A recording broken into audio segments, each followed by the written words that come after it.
여러분들을 만나 뵙게 돼서 반갑습니다. 또 이 귀한 일에 한 부분을 맡아서 같이 종교개혁을 우리가 목회적으로 어떻게 계승해야 하는가 하는 이야기에 동참할 수 있게 해주신 우리 김남준 목사님과 또 이 일을 기획하신 모든 분들께 감사드립니다. 결국 이 일은 박 목사님께서 지금 강조하신 우리 시대의 개혁을 이루는 일에 반복입니다. 어떻게 할 것인가? 그 중에서 저는 이제 예배에 대해서 이야기를 하려고 합니다. 종교개혁은 결국 뭐냐? 요약하면 성경대로 믿고, 그 말은 종교개혁 이전에도 하나님을 믿는데요, 삼위일체 하나님을 믿죠. 그런데 따져보면 성경대로 안 믿는 부분이 있었다고 하는 걸 생각을 하는 거죠. 그래서 이걸 우리가 스스로 생각을 해봐야 됩니다. 다 성경대로 믿는다고 그러죠.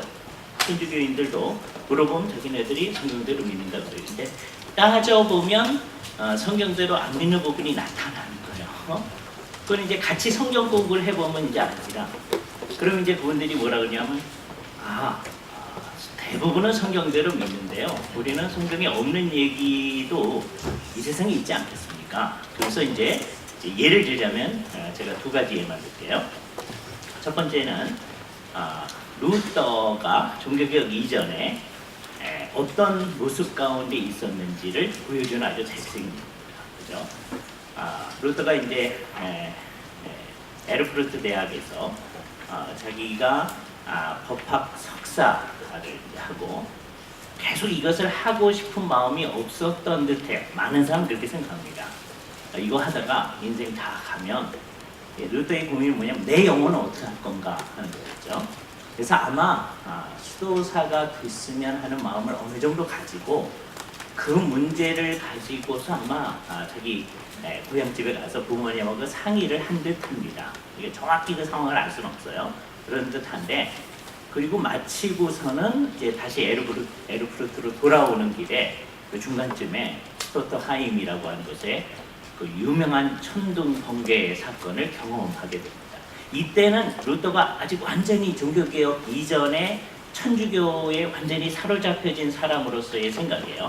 이따가 이제 예배에 관한 얘기를 할 때도 마찬가지일 텐데, 그런 상황 가운데 있을 때 그 천둥 번개가 막 치고 막 죽을 것 같으니까 기도를 하는데, 우리 같으면 이건 이제 아주 자연스럽게 뭘 하고 여러분의 기도가 시작하겠어요?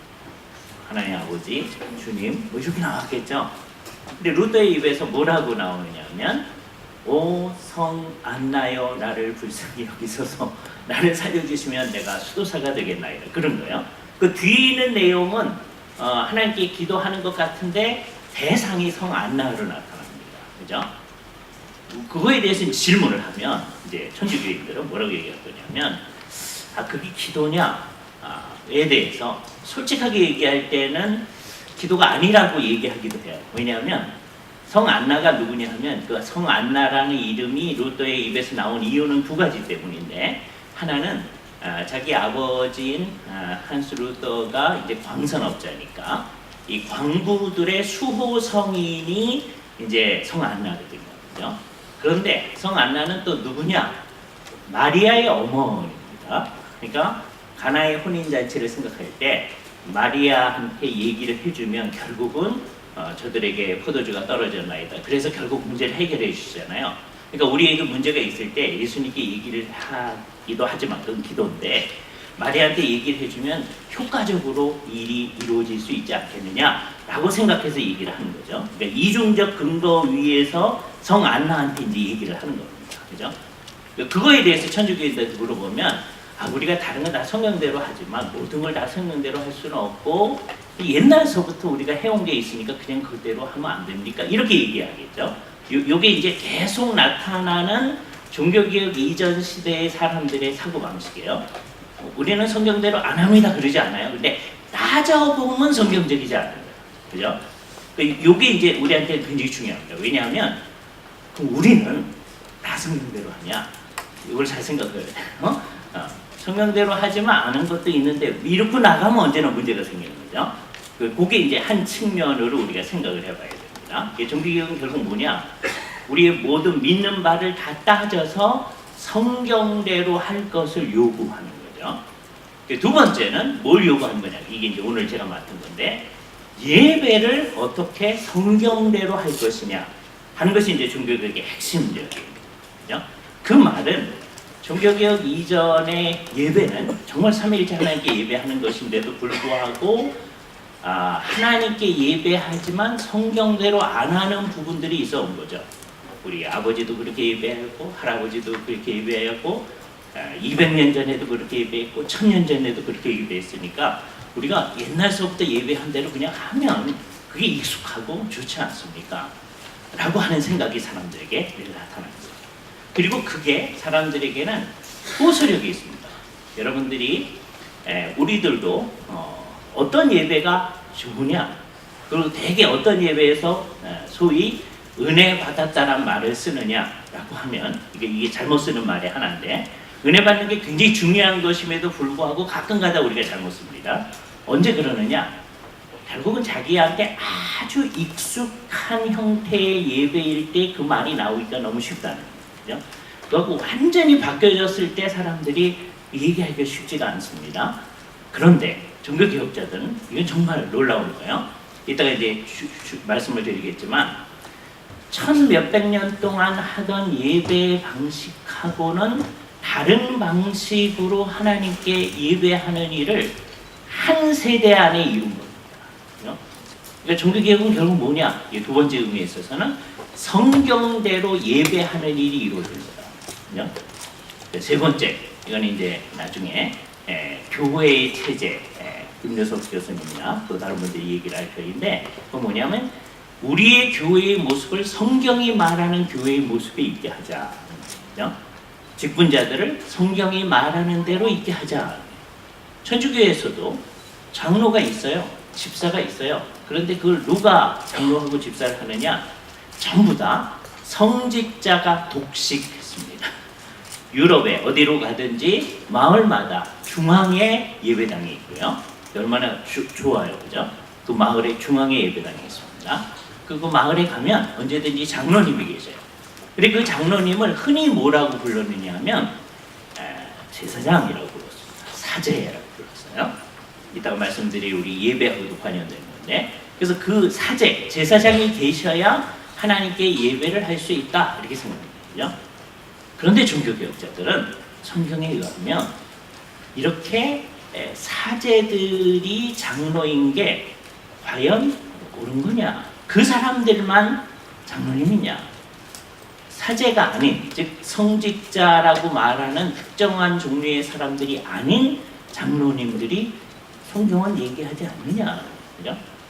그럼 천주교에서는 그걸 인정하는 사람도 있고 인정 안 하는 사람도 있는데, 그래도 우리가 몇백 년 동안 또 몇천 년 동안 이렇게 왔는데 그냥 하지 뭐 다시 성경대로 가냐? 이런 얘기가 나오는 거죠. 우리는 성경에 근거해서 그런 제도를 다시 찾아내서 성경에 의하면 목사님도 장로님이지만 목사가 아닌 장로가 성경에 있다. 그래서 우리가 이게 피 흘려가면서 찾아내가지고 피 흘려가면서 유지를 한 거거든요. 더구나 집사 직분은요, 천주교에서는 어떻게 된 거냐면 사제가 되기 전에 잠깐 하는 거예요. 한 1, 2년 합니다. 그걸 부제라고 해요. 그 부제가 디컨이에요. 집사님입니다. 그러니까 집사를 하고 그 다음에 사제를 하고 이렇게 있는 거예요. 그리고 요 밑에 있는 사람들이 누구냐? 소위 평신도.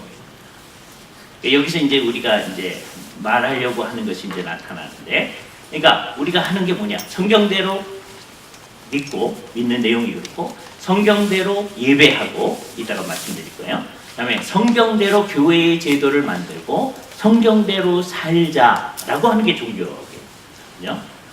그거를 이루면, 철저하게 이루면 우리가 종교개혁의 후예가 되는 거죠. 그러니까 이런 의미에서 우리가 용어를 사용할 때 좀 잘 사용할 필요가 있는데요. 가끔가다 어떤 분들이 제2의 종교개혁 뭐 이런 얘기를 할 때가 있어요. 그때 뭐 의미는 이해를 하면서 그게요, 옛날에 교회가 있었고 교회가 잘못했기 때문에 종교개혁이 일어나서 하여튼 교회와 사회 전체 문화를 다 바꾼 게 종교개혁이거든요. 그래서 어떤 분들은 그 번역 자체를 종교개혁이라고 번역하는 것 자체를 싫어하시는 분들이 있어요. 뭐 그렇게 대학 그럴 필요는 없어요. 종교개혁이란 말했을 때 그거는 교회만이 아니라 소위 좁은 의미의 종교적 영역만이 아니라 우리의 사회 전체, 우리의 문화를 바꾼 거다. 그런 인식으로 나아가는 게 굉장히 중요하죠. 그래 놓고서는 이제 그것에 충실한가 아닌가 하는 것이 이제 문제가 돼요. 그죠? 그러면 요 얘기서부터 이제 미리 잠깐 해놓고 이제 진전을 해 나갈 텐데, 천주교에서 만든 용어, 이렇게 위에 성직자들이 있고, 그게 이제 장로 집사님들이에요. 그리고 그 사람들이 다 성직자로 천주교에서 그런 거예요. 그리고 그거 아닌 사람들을 전부 다 평신도로 했습니다. 종교개혁에 충실하면 첫 번째 이제 오늘 하는 캠페인이에요. 평신도라는 말을 쓰지 말아야 돼요. 교회에서 몇몇 사람은 성직자고 나머지는 평신도다. 이거는 종교개혁에 부합하지 않는 말입니다. 그런데 종교개혁을 기념하는 우리들도 평신도란 말을 아주 자연스럽게 씁니다. 그래서 이제 WCC계 통해서 나온 말이긴 한데 우리도 가져와서 막 쓰는데, 평신도 신학 그런 말도 써요.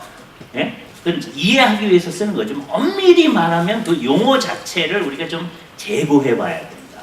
그죠? 우리가 평신도가 아니면 우리가 뭐냐? 우리는 성경이 말한 대로 예수 그리스도를 믿는 우리들은 다 왕 같은 제사장들이죠. 우리는 다 선지자, 신약에 있는 사람들. 이것을 개혁파 신학에서는 그리스도인들의 보편적 직임이라고 했습니다. 우리는 왕, 제사장, 다음에 선지자, 모든 그리스도인들이 그렇다. 예수 그리스도를 진짜로 믿는 사람은 그렇다. 그리고 특별한 직임으로 교회 공동체 안에서 우리가 얻는 직임이 있죠. 목사님, 장로님, 집사님이라고 하는 직임, 또는 거기에 이제 박사라는 직임을 합쳐서 사중직을 이따가 김효석 교수님 얘기할 텐데 그렇게 얘기를 할 수도 있습니다. 그죠? 그러나 기본적으로 우리는 다 왕 같은 제사장들이다. 이 인식이 있다면 이게 이 땅 가운데서 우리가 하나님의 뜻을 수행하여서 하나님의 뜻이 온 세상에 가득하게 하는 일을 하는 대로 나아가게끔 하는 토대가 되어지는 거죠. 그게 우리의 부름받은 바를 실현하는 거죠. 그래서 첫 번째 캠페인으로 제가 오늘 하는 게 뭐냐면, 사람들은 잘 안 하려고 하는데 첫 번째 분명히 해야 될 게 평신도라는 말을 없애야 된다. 평신도를 그냥 깨우면 되는 게 아니고요. 평신도란 말 자체를 없애야 된다. 우리는 다 성직자다. 우리는 선지자요, 제사장이다. 그걸 분명히 해야 돼요. 그죠? 신학적 의미에서. 그리고 종교개혁 시대 때 그 함의가 주어졌지만 강하게 얘기는 못했던 게 있습니다. 그 뭐냐? 우리가 왕이다. 그 얘기 못했어요. 왜? 그 함의는 다 있어요. 그 시대는 왜 그 얘기를 못했겠습니까? 실제로 왕들이 있거든요. 각국을 다스리는 왕이. 만일에 우리가 그 시대에 16세기에 우리가 왕이다 그랬으면 전부 다 반역죄로 다 죽었을 겁니다. 그래서 그 얘기를 강하게 하진 않았어요. 그러나 잘 들여다보면 우리는 다, 그래서 성경에 있는 표현대로 왕 같은 제사장, 그 표현이 아주 좋은 거예요. 그 시대에는. 우리 시대는 걸 따로 띄어서 왕, 제사장, 선지자, 이 그리스도인의 보편적 직임을 얘기하는 것이 의미가 있습니다. 자, 이런 사람들이 행하는 일 가운데 제일 중요한 일이 뭐냐면 예배하는 일인데, 교회 공동체의 예배에 대해서 우리는 어떻게 해야 되냐, 그죠? 세 가지 예배를 우선 대조를 해 보도록 하겠어요. 이거는 시대별로 이제 대조를 하는 것이기도 하고, 재미있게 하기 위해서 우선 제가 이제 세 도시라는 말을 오늘 2번 사용할 텐데, 첫 번째 세 도시의 이야기를 시작합니다. 첫 번째 도시는 로마라는 도시예요. 천주교회를 대표하는 이제 도시입니다. 두 번째 도시는 비텐베르크라는 도시, 독일의 이제 루터를 중심으로 하는 그 도시를 생각합니다. 그리고서 이제 세 번째 도시, 우선 기본적으로 제네바를 우선 얘기를 해놓겠어요. 이따가 그 얘기를 좀 자세하게 하겠어요. 우선 이 세 도시 얘기를 해요. 로마는 나름대로 자기들이 이제 관심을 가지고 나름대로 자기네들이 초대교회에서부터 하나님께 예배하던 바에 충실하게 예배를 한다라고 하면서 자기 자신의 얘기를 진행해 나가고, 그 당시에 이 땅에 있는 모든 예수 믿는 사람들이 하나님 앞에 경배하도록 자기들 식으로 경배하도록 하는 일을 지속해 가고 있는 거죠. 이것과 관련해서 무슨 일이 일어나느냐면 그게 로마가 중심으로 해서 유럽 전역의 예배가 거의 비슷하게 이제 통일이 되어 있었거든요. 천주교 하에서의 예배. 그 예배가 과연 성경이 말하는 예배하고 같은 거냐? 신약 성경이 말하는 예배하고 같은 거냐? 라는 질문을 이를테면 비텐베르크에서 먼저 이제 루터가 제기를 하는 거죠. 그래서 우선 두 도시 이야기가 됐습니다. 로마와, 근데 사실 이건 로마뿐만 아니라 유럽 전역이에요. 얼마 전까지만 해도 비텐베르크도 그렇게 예배를 했었어요. 그런데 루터가 하나님의 은혜 가운데서 지금 성경대로 우리의 믿는 바를 고치자고 하면서 성경대로 생각을 해봤더니 우리 예배하는 게 성경대로 안 하는 것 같다는 생각을 딱 하게 된 거예요. 제가 루터를 조금 도와줘 보겠습니다. 그러니까 이게 루터를 이해하기 위한 좋은 토대이에요. 성경을 제가 한 곳으로 읽을 텐데 어디를 읽을 거냐면 히브리서 제 10장에 있는 말씀을 읽습니다. 루터를 도와주는 얘기예요. 그러니까 만일에 그 당시에 우리가 살았더라면 루터가 말하는 바를 정말 옆에서 강조해서 도와줄 수 있는 아주 강력한 성경 말씀이 이 같은 말씀입니다. 우선 구약의 제사에 대해서 어떻게 생각해야 되냐라고 하는 거에 대해서 히브리서 10장 4절이 강조를 해서 얘기를 해주는데 이는 황소와 염소의 피가 능히 죄를 없이 하지 못함이니라 라고 강조를 해줍니다. 황소와 염소의 피, 이거는 제사를 지낼 때 하나님 앞에서 피 흘려서 제사 지내는 거 아니에요. 근데 그게 죄를 없이 하지 못한다고 그래요. 그 구절만 읽으면 그러면 옛날에 구약의 예배는 다 쓸데없는 거였는가? 구약의 제사는 뭐였는가? 그런 질문이 있게 돼요. 그래서 성경은 언제나 앞뒤 문맥을 잘 살펴봐야 됩니다. 히브리서 기자는 누가 썼는지를 모르기 때문에 히브리서 기자를 합니다. 그래서 오리겐이 아주 유명한 말을 했는데요. 히브리서가 누가 썼는지는 오직 하나님께서만이 아신다. 이렇게 얘기하죠. 이게 굉장히 중요합니다. 몰라요. 그죠? 옛날 사람들처럼 이게 그냥 바울이 쓴 거다 이렇게 단언하고 뭐 그럴 필요가 없어요. 몰라요. 모르는데 히브리서 기자는 이렇게 얘기합니다. 위에 얘기하는 것은 3절에 보면 그러나 이 제사들은 해마다 죄를 기억하게 하는 것이 있다. 그러니까 구약의 제사가 의미가 있다는 거예요. 그 제사 자체가 죄를 없이 하지 못한다. 이거 굉장히 중요합니다. 그 자체로 완결성을 지니는 것이 아니다. 그럼 그 제사들은 다 뭐 하는 거예요? 생각을 하게 하는 거예요. 그럼 제사를 지낼 때 어떻게 하죠? 대개 우리가 제사를 지낸다. 그러면 제사장 앞으로, 사제 앞으로 양이나 소를 끌고 오잖아요. 그죠? 그래 놓고 그 양이나 소의 머리에다가 우리가 손을 얹게 돼요. 안수하게 됩니다.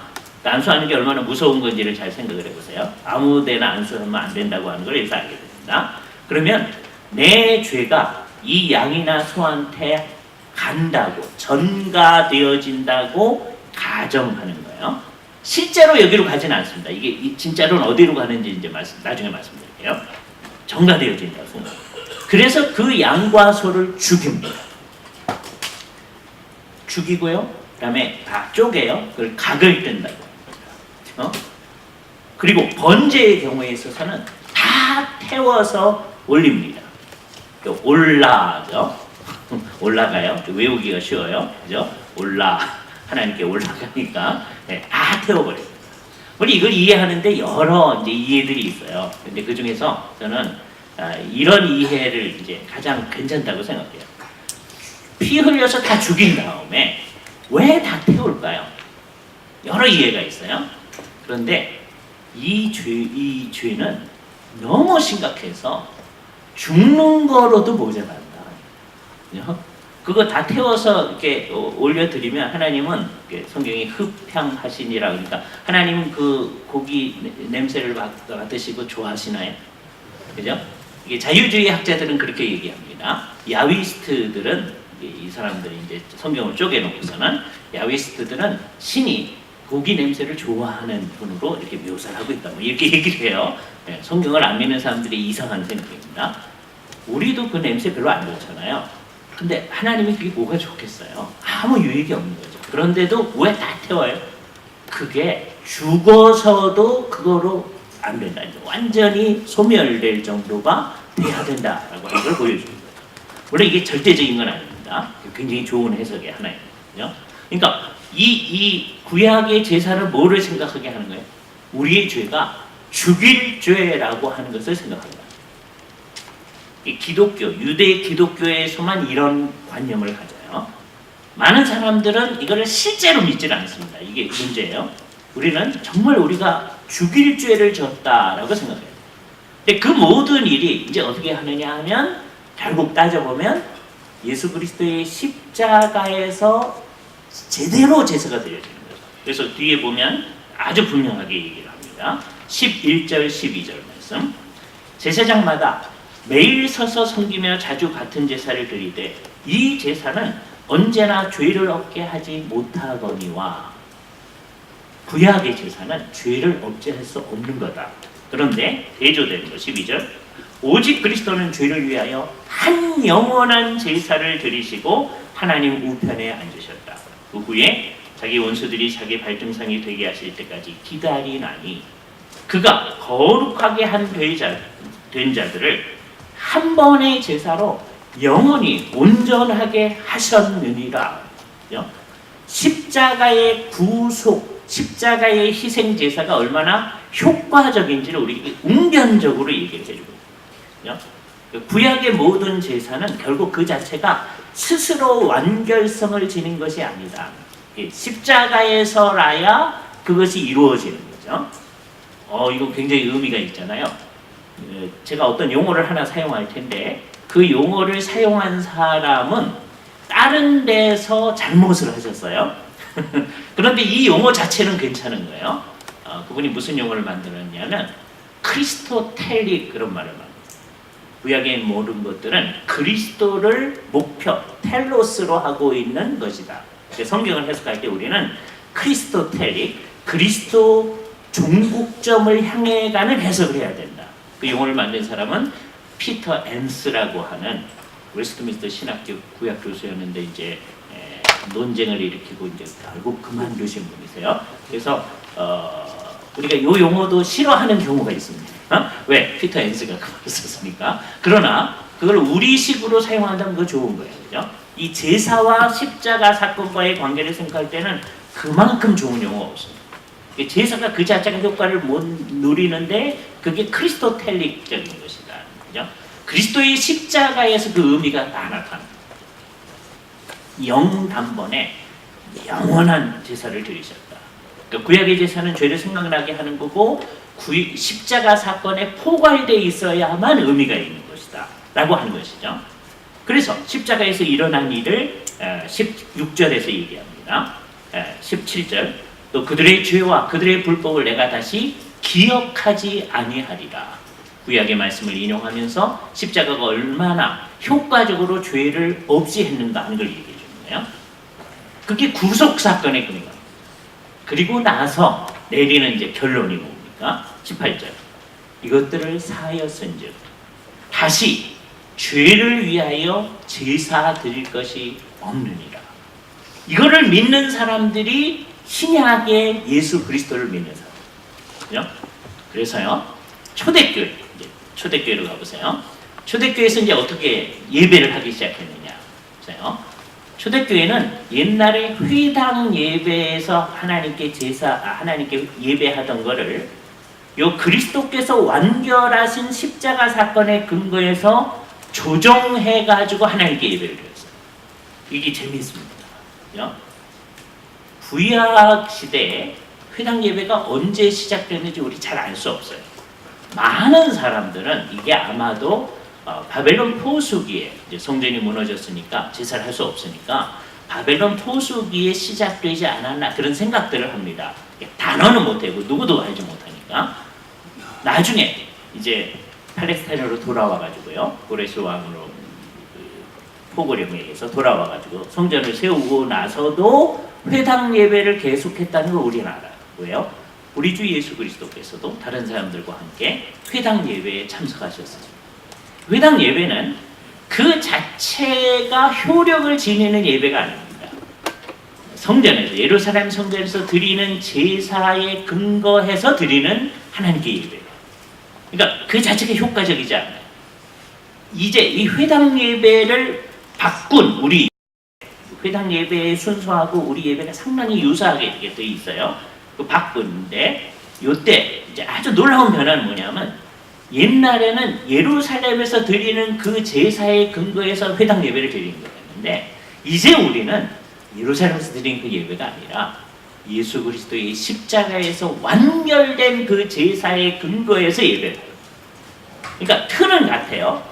예루살렘의 예배의 근거에서 드리는 거고 예루살렘 제사에 근거하는 건데 예루살렘 영문 바깥에서 그리스도께서 이루신 구속사역의 근거에서 하는 거예요. 대신에 이 회당 예배는 항상 제사가 있어야 된다는 것에 근거한 예배였습니다. 근데 우리의 예배는 이제 더 이상 히브리서가 말한 대로 제사를 드릴 필요가 없다. 왜? 완결되어졌기 때문에. 이런 인식이. 그래서 처음 1세기, 2세기 전 그리스도인들이 하나님께 예배할 때는 회당 예배를 이 그리스도께서 완결하신 십자가 사건의 근거에서 이제 바꾸어서 예배를 합니다. 그 큰 변화는 몇 가지가 있는데요. 첫 번째, 예배의 대상이 바뀌어졌어요. 회당 예배에서는 우리 용어를 사용하면 성부에게만 예배를 합니다. 성부에게만. 그런데 신약 예배는 1세기, 2세기 예배 어떻게 하느냐?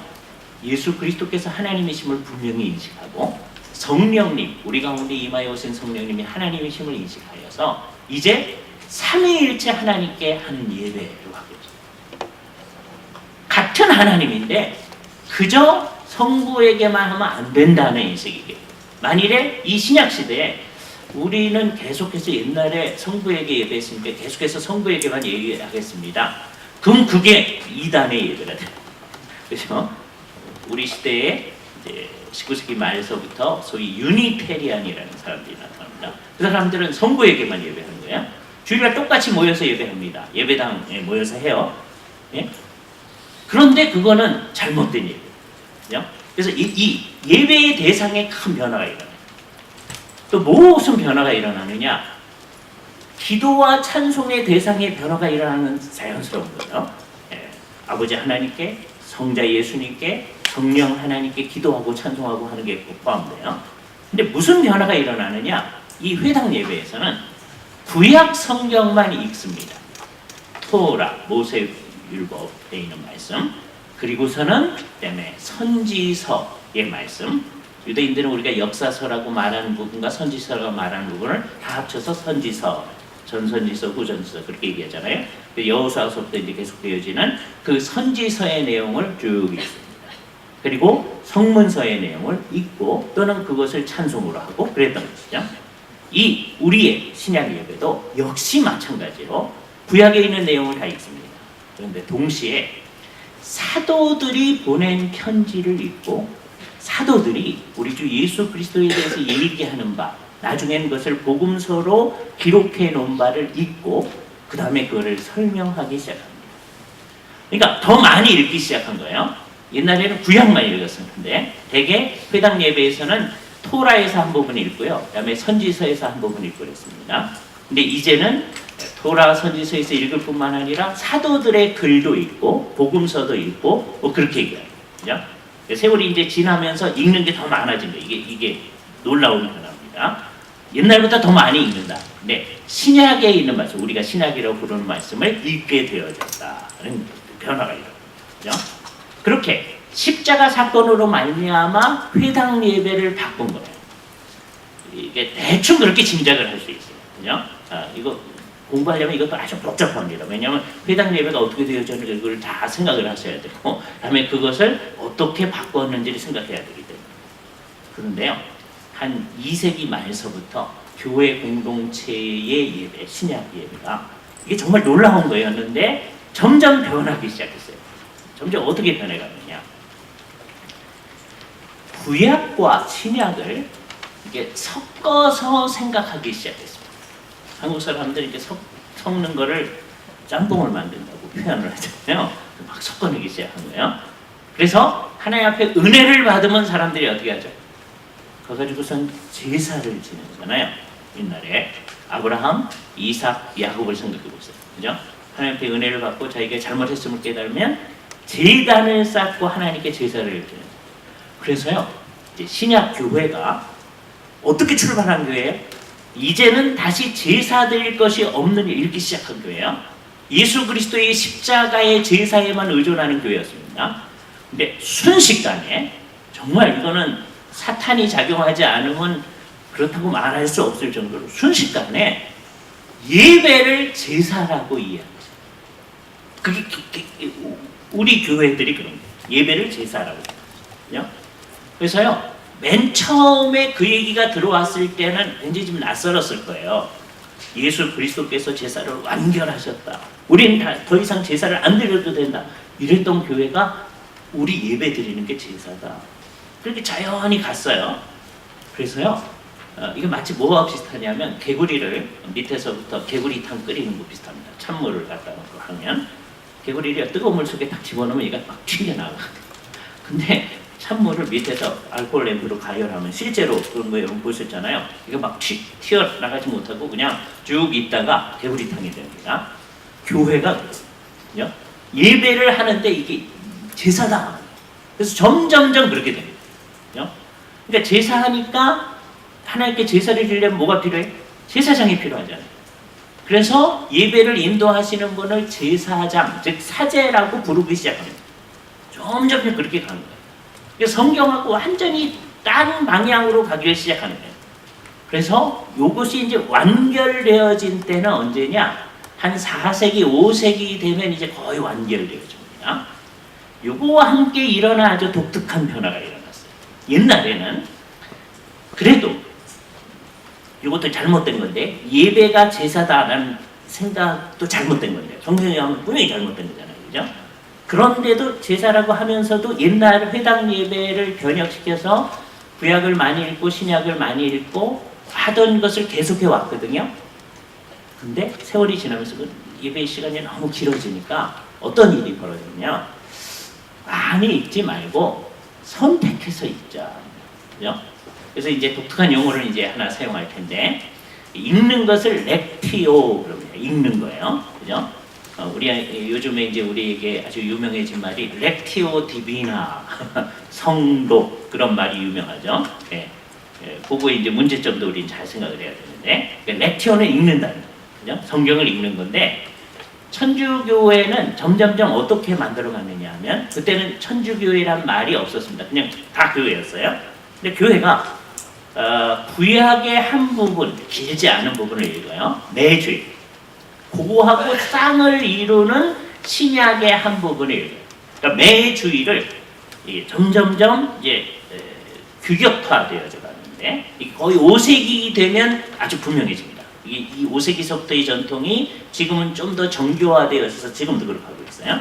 그러니까 매주일이 이름이 붙어 있습니다.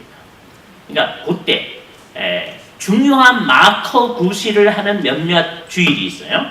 예를 들어서 12월 25일과 관련된 그 앞뒤에 있는 주일이 성탄절과 관련된 주일이에요.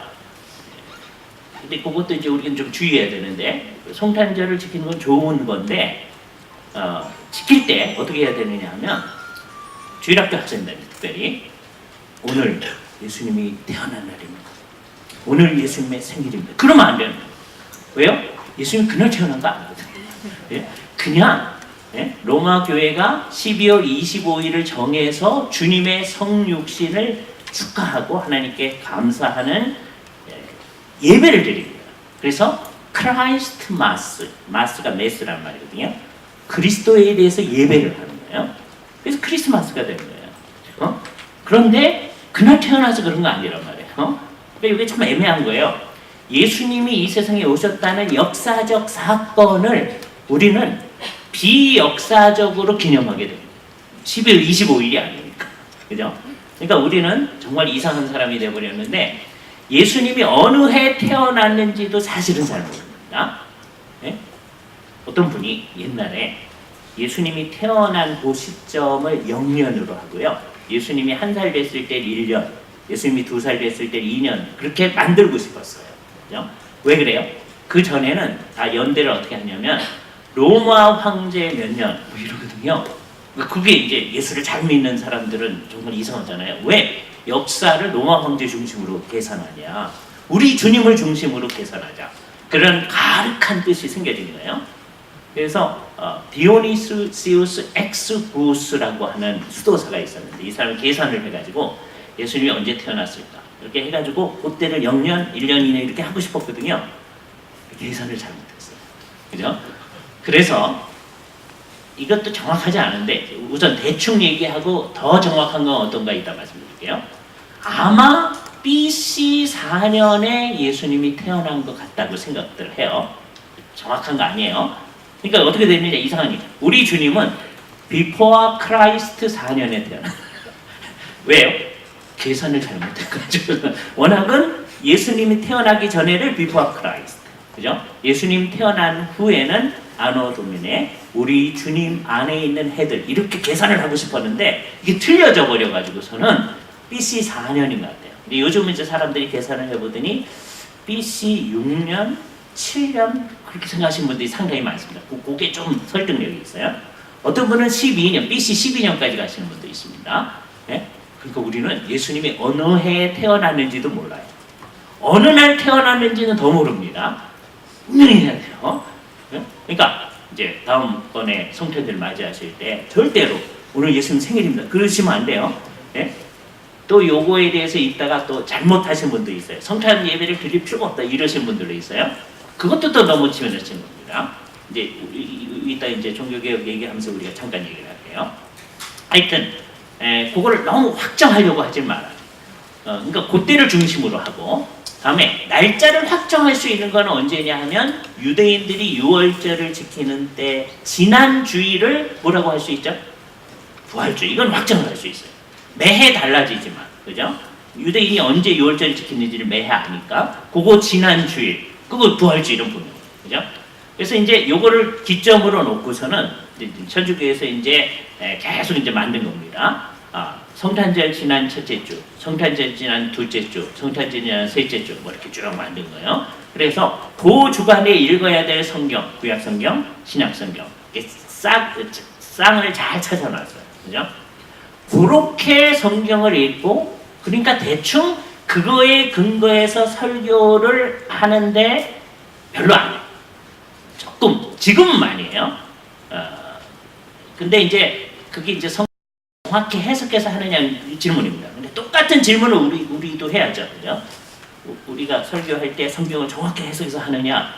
예? 오늘 설교하신 박 목사님이나 우리 김 목사님 설교 정확하게 하려고 노력하시지만 우리 한국에는 모든 교회들이 다 그러냐? 그 질문해야 되잖아요. 그죠? 똑같은 질문을 해야 됩니다. 자, 그런데 하여튼 그렇게 다 정해놓고 그렇게 성경을 잠깐씩 읽고 하는 것을 렉티오 셀렉타, 선택적인 읽기라고. 그래서 이게 중세는 전체를 지배해버려요. 매주일 성경 읽는 게 어떻게 하는 거냐?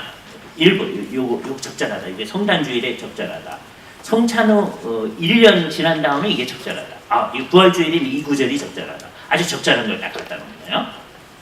그래서 중세의 예배는 세 가지로 요약을 할 수 있습니다. 첫 번째는 예배가 제사라고 하는 이해입니다. 그러니까 누가 있어야만 제사를 할 수 있어요? 제사장이 있어야 돼요. 사제가. 천주교 예배는 어떻게 시작합니까? 사제가 이제 앞에 나오세요. 네? 이제 뭐 여러 과정도 있지만 그러면서 이제 뭐라고 얘기하느냐 하면 하나님의 은총이 여러분과 함께 있기를 원합니다. 그럼 이제 성도들이 뭐라고 그래요?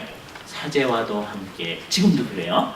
예배를 인도하시는 분이 제사장이에요. 저분이 있어야 제사를 드릴 수 있는 거예요. 요거를 생각할 때 굉장히 아이러니컬한 상황을 생각해야 돼요.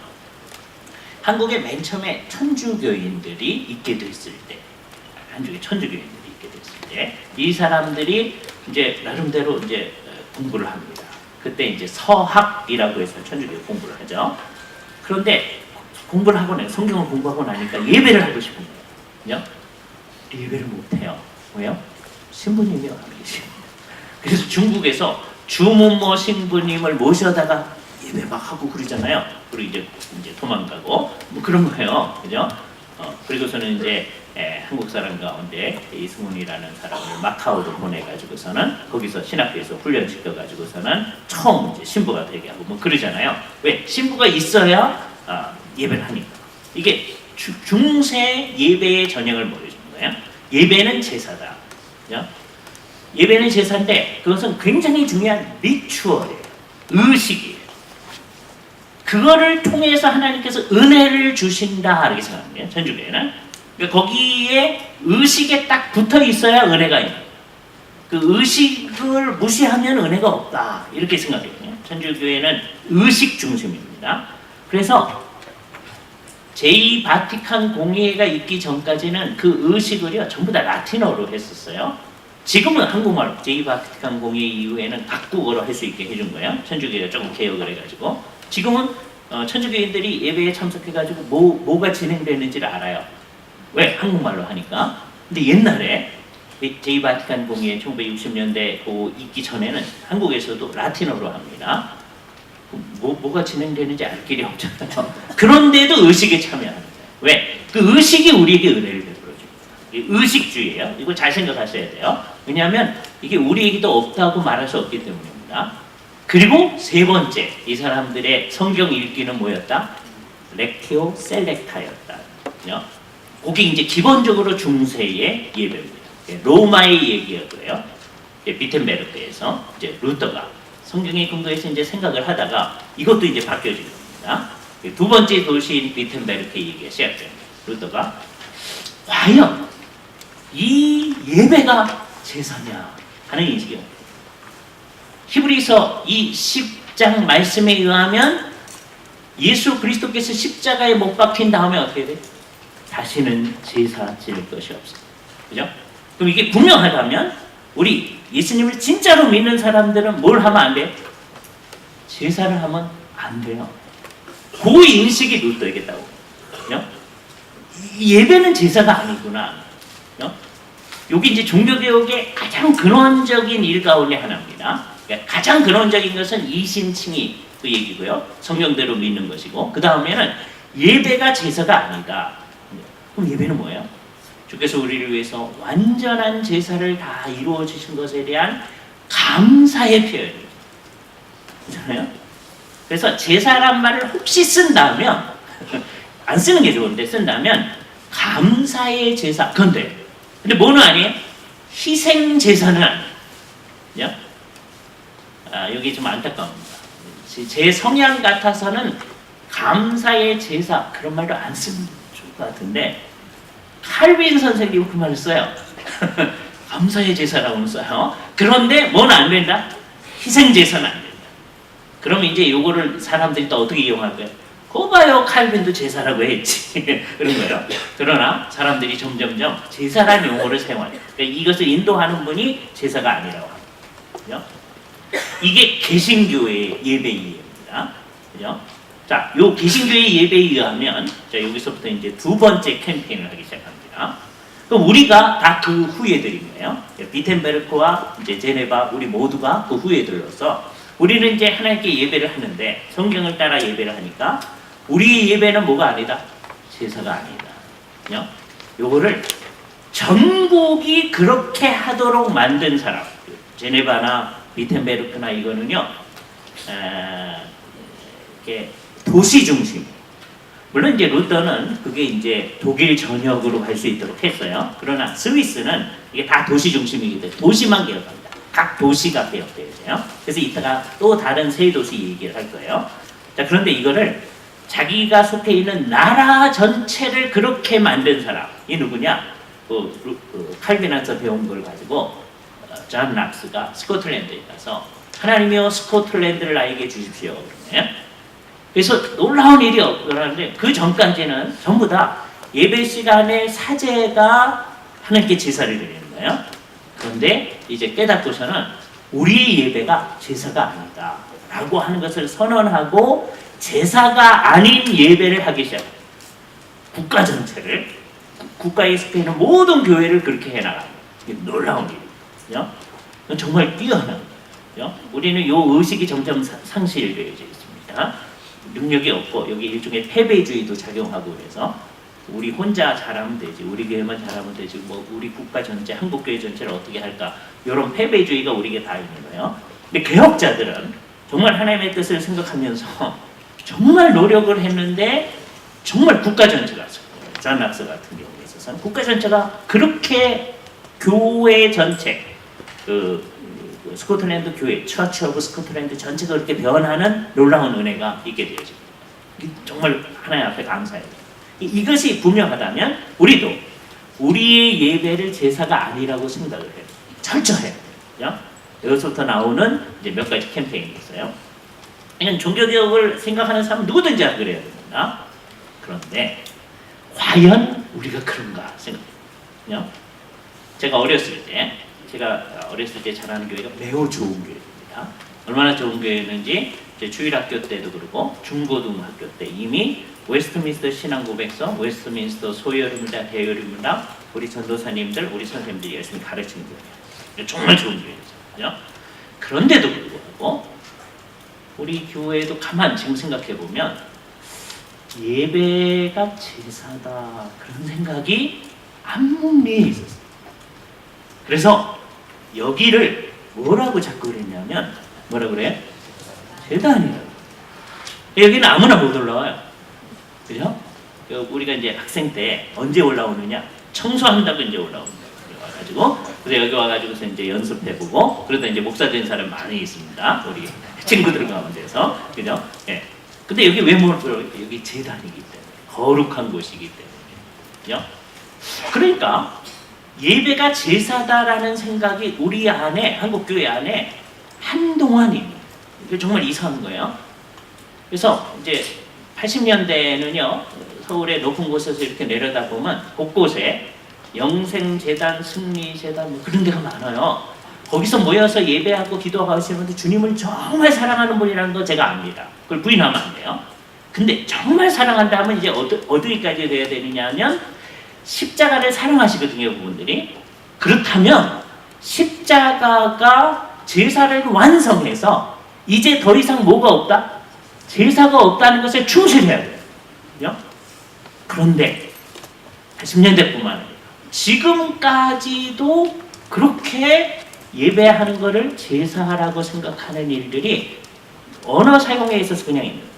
예를 들어보세요. 성도들이 새벽마다 나와서 주 앞에 기도하는 게 굉장히 중요해요. 근데 이거를 우리가 자꾸 뭐라고 표현하죠? 새벽 제단 쌓는 그런 의미? 제단 쌓는 거 뭐예요? 제사 지내는 거예요. 그럼 여러분이 이렇게 말만 그렇게 하지 사실은 그런 의식이 없습니다. 감사해요. 그러면 말도 그렇게 하지 말아야 돼. 말을 하다 보면은 이게 소위 유명한 언어의 사유 구속성이라는 게 있어요. 그럼 말을 쓰다 보면 우리의 생각도 그렇게 되는 거예요. 제단을 쌓는 거니까 이게 뭐 하는 거다? 제사하는 거다. 그런 생각으로 막 하는 거예요. 그 말 쓰지 말아야 돼요. 가정에서 예배를 열심히 드려야 됩니다. 그죠? 굉장히 중요해요. 가정 예배 중요해요. 이걸 자꾸 뭐라 그래요? 가정 재단 쌓는 거. 그래서 이게 두 번째 캠페인이에요. 아까 첫 번째 캠페인 뭐였죠? 평신도란 말 쓰면 안 된다. 두 번째 캠페인 뭐예요? 재단 쌓는다 그 말 쓰지 마. 예배가 제사라는 생각이 없어요. 그죠? 하나님께 감사의 예배를 드려요. 그죠? 하나님 앞에 헌신 예배를 주께서 구속하셨으니 정말 감사해서 우리를 드립니다. 우리가 주일 오후 예배나 저녁 예배 때 가끔가다 여전도의 헌신 예배 뭐 이렇게 하잖아요. 그것 때문에 헷갈릴 수가 있는 거예요. 다른 예배 시간은 헌신 안 해도 되는 거죠? 그러면 안 되죠. 모든 예배는 다 헌신 예배. 모든 예배는 다 감사 예배고요. 모든 예배는 다 헌신 예배입니다. 그 의식이 있어요. 주께서 구속하신 것에 대한 감사가 우리 속에 딱 나타나요. 그죠? 그러니까 무슨 말이 없어져야 돼? 제단 쌓는다. 제단 쌓는다는 의식 때문에 어떻게 되느냐? 예배 시간에 헌금하는 것을 자꾸 제물이라고 합니다. 향기로운 예물. 그죠? 요거로부터 이제 발전해서 지금 많이 없어졌는데 그래도 하는 교회가 있어요. 여기 오는 분들은 안 합니다.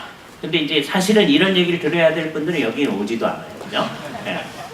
1,000번째 하시는 분들 있어요. 1,000번째. 그죠? 가득한 뜻이에요. 그 교회가 잘 가르쳐야죠. 일천번제는 십자가가 완성된 다음에는 더 이상 뭐 안 해요? 제사를 안 하니까 일천번제도 하면 안 되죠. 일천번제 하시는 분들이 가득한 뜻을 가지고 있는 거예요. 그 마음을 가지되 사용하는 관념이 바뀌어요. 사용하는 용어가 바뀌어요. 그죠? 예. 여기 오시는 분들은 그런 거 안 합니다. 여러분들이 부지런히 그런 거 하면 안 된다 하는 걸 알죠. 그죠? 근데 그때 그거 안 하면서 그렇게 자기 자신을 주 앞에 드리려고 하는 마음까지 없애버리도록 하면 안 돼요. 그러면 예? 그 애기 목욕물 버리려고 하다가 애기도 같이 됩니다. 그 정성, 열심 그건 있어야 돼요. 그죠? 일천번제 하시는 분들이 안 하시는 분보다 훨씬 정성을 들여서 하는 거 아니에요. 그건 가지되 그런 용어가 있어서는 안 된다 라고 하는데 이게 두 번째 캠페인이에요. 그죠? 만일에 이게 많은 사람들에게 전달되어져서 한국교회 그것만 없어져도 굉장한 일이 되지 않겠어요. 그죠? 이거는 종교개혁을 생각할 때 우리에게선 반드시 예배는 제사가 아니다 이 생각이 있어요. 저는 이거는 모든 사람은 다 동의할 줄 알았어요. 왜냐면 이건 종교개혁에 있어서 아주 핵심적이거든요. 그러니까 근데 얼마 전에 몇 년 됐는데 존 낙스의 이제 스코틀랜드 신앙국에서 에 대해서 발제를 했는데 그리고 나서 한신 총장을 지내셨던 분이 이제 이렇게 질문을 하세요. 존 낙스는 그런지 모르지만 그래도 우리는 예배를 제사라고 한신 계셨던 분인데 이해가 안 돼요. 한신도 그러나 그죠? 그럼 우리는 얼마나 더 할까? 그죠? 정말 잘 생각합니다. 종교개혁 이후에는 정말 이 일이 우리에겐 분명해요. 그죠? 두 번째 캠페인이에요. 세 번째 캠페인. 여기까지는 이제 필수적으로 누구든지 해야 됩니다. 무슨 캠페인을 할 거냐? 우리는 예수 그리스도께서 십자가에서 모든 걸 완성하면은 우리를 완전하게 하셨어요. 물론 이제 계속해서 완전해져 가야죠. 그래서 우리들이 가는 곳마다 다 거룩한 곳입니다. 주님과 함께 있는 곳이니까 분명하잖아요. 따라서 우리는 특별한 장소를 성지 그러지 않아요. 천주교에서는 곳곳에 성지가 있어요. 그죠? 곳곳에 성지가 있어요. 그리고 천주교에서는 고해가 있기 때문에 자기가 큰 잘못을 했으면 그거에 대해서 보석을 해야 돼요. 뭔가를 해가지고서는 그걸 씻어야 돼요. 그죠? 근데 우리는 그렇게 안 해요. 왜? 십자가에서 그게 다 완결됐다고 생각하기 때문에. 그래서 천주교에서는 성지에 가는 거를 뭐라고 그러냐면 보석을 위한 수단으로 가는데 그래서 그걸 성지순례 그래요. 이게 천주교에서 말이에요. 그러니까 종교개혁의 후예들은 그 말씀 안 돼요. 다 써요. 그죠? 네. 정말 심각한 겁니다. 네? 그래서 성지를 이제 예수님과 관련된 그것만을 또 성지라고 그러지 않고 요즘은 또 종교개혁 성지 그래요. 그죠? 완전히 천주교회적으로 가는 거예요. 종교개혁을 기념하면서 천주교회적으로 가. 그죠? 그러니까 여러분들은 이제 주로 안 그러셨겠지만 이제 절대로 성지순례 그러시면 안 돼요. 그죠? 가보는 건 어떻습니까?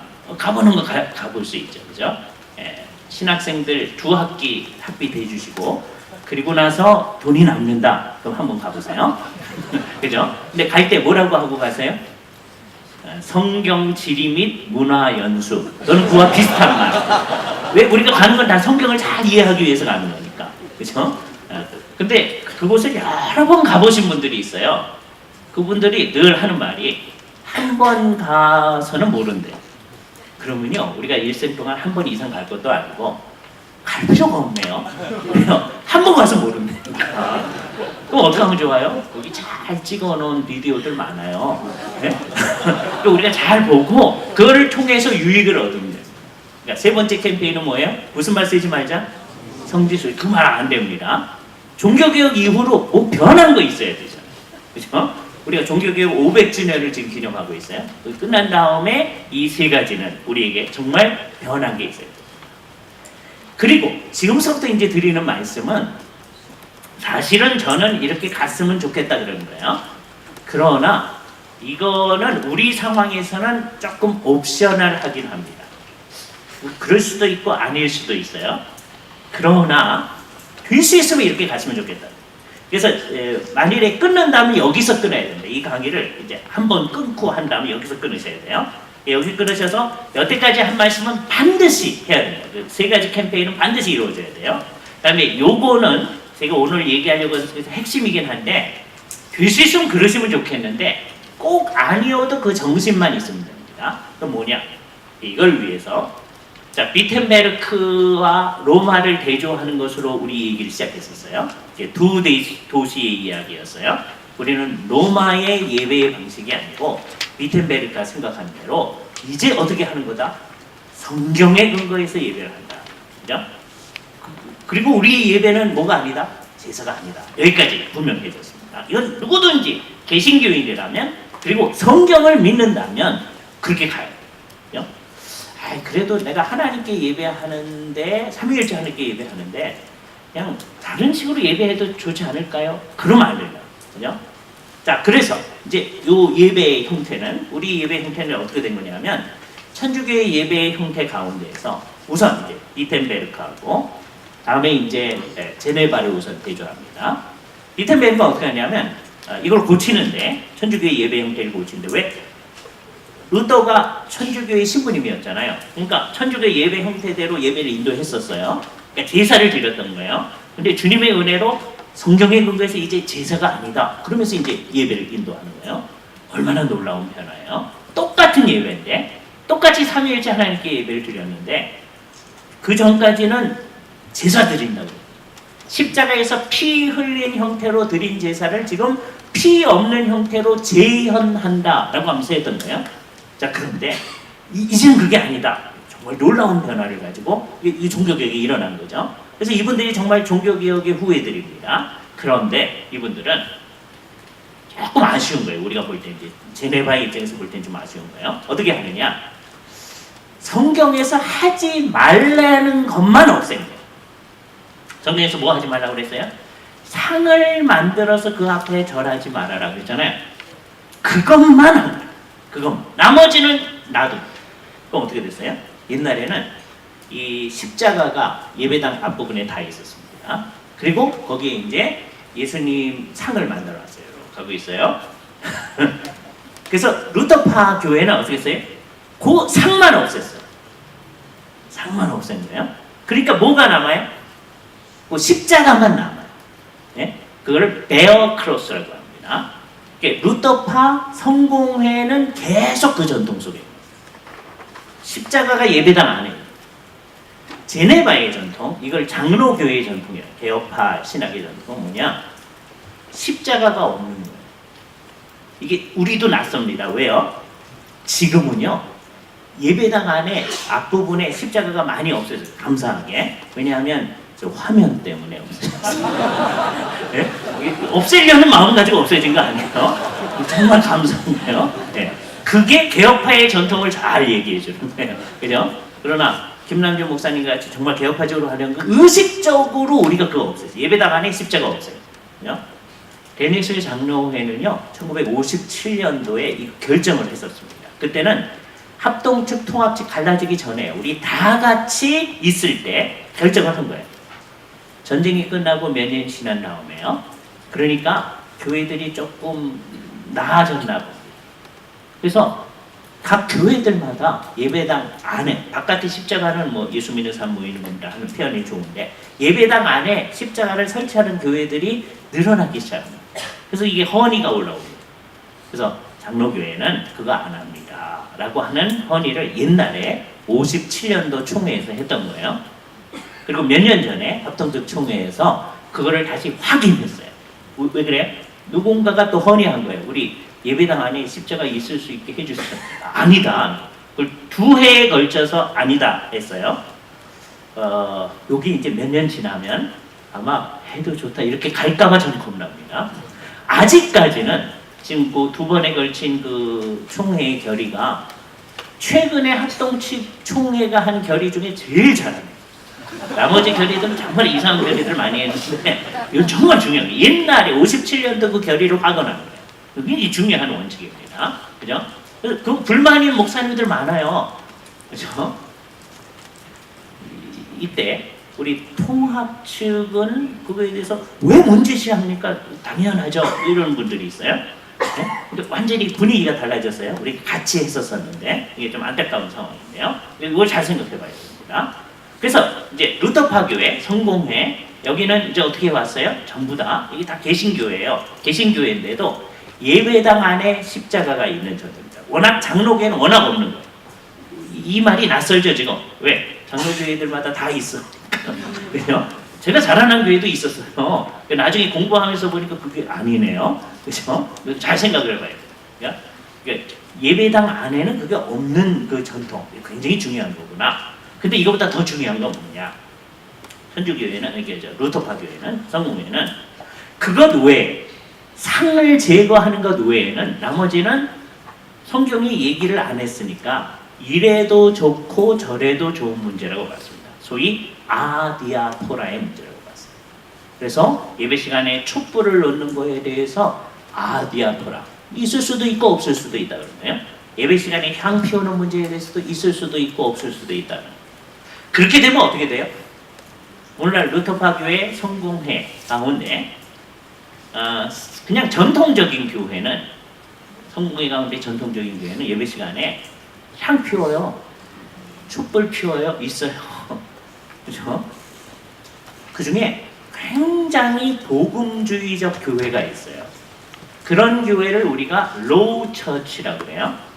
다음에 이 좀 전통적 의식이 강한 교회를 하이 처치라고 해요. 예? 고교회, 저교회, 옛날 번역어에서 그렇게 씁니다. 어떻게 번역해야 될지는 잘 모르겠어요. 그냥 로우 처치, 하이 처치가 적절해요. 예, 그렇게 써요. 그죠? 이게 공식적인 용어인데 이 교회는 로우 처치입니다. 그러진 않아요. 그러나 예배당에 들어가 봤더니 우리 예배당하고 좀 비슷하다. 그럼 거긴 로우 처치. 예배 의식 봤더니 우리 예배하고 좀 비슷하다. 성공의 예배 가운데. 그럼 거기 로우 처치입니다. 근데 예배에 참석했더니 여러분이 오늘 천주교 예배당에 잘못 온 거 아닌가? 이렇게 느낌이 난다면 거기는 하이처치입니다. 그죠? 같은 성공회인데도 그래요. 그래서 목사님의 지향점에 따라서 어떤 교회는 촛불이 있기도 하고 향을 피우기도 하고 어떤 교회는 없기도 하고 그래요. 그래서 다 같이 있자. 예? 루터파 교회는 그거 다 있어요. 전부 다 있습니다. 우리가 볼 때는 안타까운 거죠. 그래서 우리는 어떤 생각이 드느냐? 이분들이 분명히 개신교도들이에요. 우리 형제들입니다. 그럼에도 불구하고 우리는 종교개혁하다가 중간에서 그만둔 거 아닌가? 이걸 잘 의식을 간직하셔야 돼요. 왜? 우리는 또 다른 면에서 그런 게 없는가를 생각해서 이제 없애야 돼요. 자, 그래서 우리는 어떻게 했느냐? 칼빈이 강조하고 그다음에 청교도들 중에 일부, 굉장히 중요한 분들이 강조했는데 청교도들 중에 일부는 정말 십자가 있는 거, 왜냐하면 성공회도 다 있었는데 그거 없애야 된다고 생각했고요. 다음에 예배를 할 때 촛불 이런 거 없애야 된다. 향표는 거 없어요. 이게 왜 들어왔는지 아세요? 아까 신구약을 막 섞어냈다고 그랬잖아요. 그러니까 성소 안에 뭐가 있어요? 등대가 있잖아요. 그죠? 표현이 다 등대예요. 성경이 다 그렇게 번역되어 있습니다. 근데 등대라고 하고서는 머릿속으로는 촛대라고 생각하는 거예요. 그래서요, 천주교에 이 예배당 안에 촛대 갖다 놓은, 그것도 7 촛대, 그렇게 해가지고 7개 갖다 놓은 데 있어요. 네, 이거 정말 심각한 거예요. 그래서 예배의 첫 순서가 그 불을 밝히는 거예요.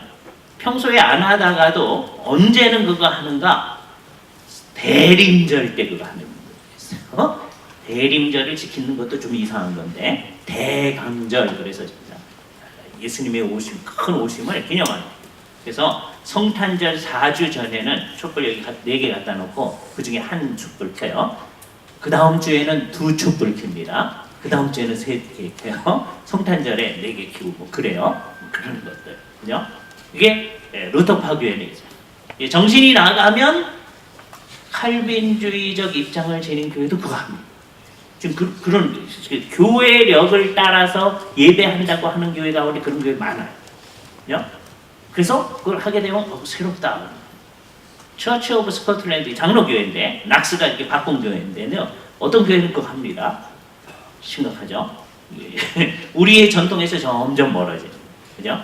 우리의 전통은 예배 시간에 촛불 켜지 않는 거다. 그죠? 예배 시간에 향 피우지 않는 거다. 왜? 우리는 몸만 가지고 예배를 하는 거예요. 하나님께서 성경 가운데서 우리에게 지시해 주신 것만 가지고 예배를 하더라. 그죠? 성경에서 부지런히 뭘 얘기했느냐 하는 걸 딱 가지고 이제 장로교회는 그렇게 한 거예요. 천주교 예배 순서 가운데 비성경적이라고 생각한 걸 없앤 거예요. 사제 이런 것도 안 되겠다. 그죠? 사제와도 함께 그런 용어를 없앴어요. 또 층계에 올라가는 노래. 시편에 보면 어떻게 돼 있어요? 성전에 올라가는 노래 있잖아요. 그래서 예배 순서 가운데 층계송 그런 거 해요. 그 사람들 올라가야 된다. 우린 그런 거 없앤 거예요. 그렇죠? 성경에 하여튼 신약 성경에 있지 아니한 모든 것들 예수 그리스도께서 완성한 것에 근거해서 나머지 없어요. 상도 없앴고요. 십자가도 없앴고요. 향 피우는 것도 없었고 향 왜 피웠어요? 구약 성소에 향 피워드렸잖아요. 그러니까 우리도 향 피운다 그래서 한 거예요. 그 우리 없앤 거예요. 그래서 우리는 뭐가 말하는 대로만 한다. 성경이 말하는 대로만 한다. 이게 우리의 이제 하는 일입니다. 우리 예배가 정말 성경이 말하는 대로 하는가 하는 걸 생각해요. 그래서 여기서의 큰 특징이 나타나는데 우리 이제 이 장로교회의 토대를 이룬 도시들에서는 세 가지가 이제 강조되어 있습니다. 첫 번째는 예배가 구속에 근거한 예배이다. 구속에 근거. 구속은 누가 이루신 거냐면 성자께서 이루신 거잖아요. 구속이 없으면 성자의 사역이 없으면 우리 예배가 되어질 수 없다. 아주 분명한 거예요. 그러니까 우리 예배가 감사예요. 그죠? 주께서 다 하신 것에 대해서 감사를 표현하는 거예요. 이것이 아주 대표적인 게 뭐냐 하면 성찬을 그날 아침 예배 때 이제 받았잖아요. 그러면 그 저녁 예배는 성찬 감사 예배를 해요. 우리의 전통입니다. 다 없어졌죠. 우리는 한 번도 성찬 감사 예배 안 해봤어요. 그러나 워낙 그런 거예요. 성찬 주께서 주셨으니까. 근데 모든 예배가 그런 거예요. 주께서 우리에게 주신 것에 구속하신 것에 대한 감사를 모든 예배가 하는 거예요. 우리의 모든 예배는 나머지 예배다. 그죠? 그게 이제 첫 번째 특성이었고, 그러니까 구속에 근거합니다. 근데 예수님의 십자가는 2000년 전에 일어난 일이니까 나와 그 사건이 연관되어지려면 성령님께서 나를 감화하시고 감동하시고 그 안에 품으셔야 돼요. 그래서 십자가 사건과 연결해야 돼요. 예수 그리스도의 십자가와 부활과 연결시키려면 우리 예배가 성령님 안에서의 예배다. 영적인 예배이다. 라고 하는 걸 강조하는 거예요. 두 가지예요. 결국 이거는 합치면은 삼위일체적 예배다라고 말할 수 있어요. 삼위일체적 예배다. 여기에 또 하나의 특성이 우리 장로교회 예배는 있는데 그건 뭐냐? 예배를 할 때 신약 성경이 말하는 것만 가지고 한다는 거예요. 그래서 성경적 예배이다. 또는 진리 안에서의 예배이다. 자, 그런데 이거를 어떻게 해야 되느냐 할 때 우리는 그 하나하나의 요소들은 성경에 있는 것만 가지고 하는 거예요. 그런데 성경 자체 안에 예배의 순서를 쭉 주시진 않았거든요. 그래서 우리는 뭐냐면 그건 자유다. 재미있어요. 그건 자유다. 그러니까 하나하나의 요소는 성경에 있는 것만 가지고 해야 되는데 그건 자유다. 그런데요. 천주교회하고 이 루터파 또 성공회는 어떠냐면 이거는 성경에 없는 것도 가지고 예배를 하는 거잖아요. 그런데 예배 순서를 자기네가 정해주면 다 그걸 따라야 된다. 네? 저희네들이 예배 순서 딱 정해주면 이것을 우리가 되게 프레이어북, 기도서가 예배 순서를 다 정해놓은 겁니다. 그걸 따라서 누구든지 해야 된다. 예배 시간에 성찬할 때는 다 무릎을 꿇어야 된다. 이렇게 놓은 거예요. 성공해서 청교도들이 반발한 거죠. 우린 그거 못합니다. 특히 그 기도서를 스코틀랜드 교회에 막 적용하려고 할 때 스코틀랜드 사람들이 우리는 그거 못합니다. 그래서 민족 전체, 귀족을 중심으로 해서 언약 동맹을 만들고 언약도들이 나타나는 거예요. 하나님의 말씀대로 우리는 예배해야 되겠습니다. 그러니까 우리의 선배들이 피 흘려서 이거를 예배를 딱 형성한 거예요. 우리 의식이 아무도 없이 그냥 우리 마음대로 우리 정성껏 하면 되지 않겠습니까? 이러고 있단 말이에요. 잘 생각을 해봐야 돼요. 그래서 우리 예배는 결국 구속에 근거한 예배고, 그 다음에 성령님의 감화 감동에 근거한 예배고, 그 다음에 그리스도의 사역을 중심으로 해서 십자가의 구속에 근거한 예배다. 몇 분 남았죠? 지났어요? 아이고. 요 마지막 얘기만 하고 이제 마치겠습니다. 지났다는 걸 몰랐는데 김 목사님을 이렇게 봤었으면 눈치를 봤을 텐데 여러분만 봐가지고 그래서 이제 하나가 더 남았는데요. 그게 뭐냐? 예배를 하는데 추리에서부터 시작된 건데요. 주빈교회가 이제 시민 사제로 딱 왔을 때 마태복음을 가지고 강해를 하기 시작했어요. 그래서 매주일 계속 그걸 해라. 그 끝나고서는 또 다른 성경 하나 정해가지고 계속 한 거예요. 그래서 무슨 전통이 있느냐? 우리는 성경을 계속적으로 읽는 전통을 하죠. 이게 연속적 읽기의 전통이라고 얘기해요. 우리가 해야 해요. 그러니까 이거에 대해서 제가 오늘 너무 강하게 얘기하고 싶은 마음이 없어요. 왜? 물론 그렇게 잘 하시는 교회도 있어요. 왜냐하면 주일 아침도 그렇게 했거든요. 지금 주일 아침에 그렇게 하는 거에 대해서는 안 그런 교회가 너무 많기 때문에 부담이 될 수 있어요. 그래서 이걸 강하게 얘기하고 싶지는 않아요. 그러나 이게 우리의 전통이었다는 거죠. 주일 아침도 예배당에 올 때 하나님께 예배를 하면서 오늘은 하나님의 말씀을 이 말씀을 우리가 다음 주 뭐 설교할지를 다 아는 거예요. 왜? 지난주 마태복음 1장 설교를 들었으면 오늘 2장 설교를 들을 거야.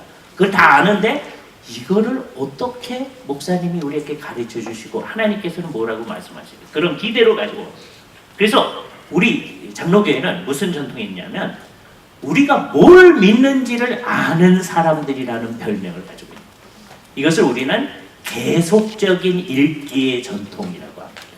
그래서 우리 교회가 이 전통을 다시 회복했으면 좋겠습니다. 이거는 제2의 종교개혁이 아니에요. 종교개혁자들을 우리가 따라가는 겁니다. 우리들이 초대교회로 돌이켰던 종교개혁자들을 따라서 우리도 그렇게 해가는 일을 지속할 수 있기를 바랍니다. 늦어서 죄송합니다.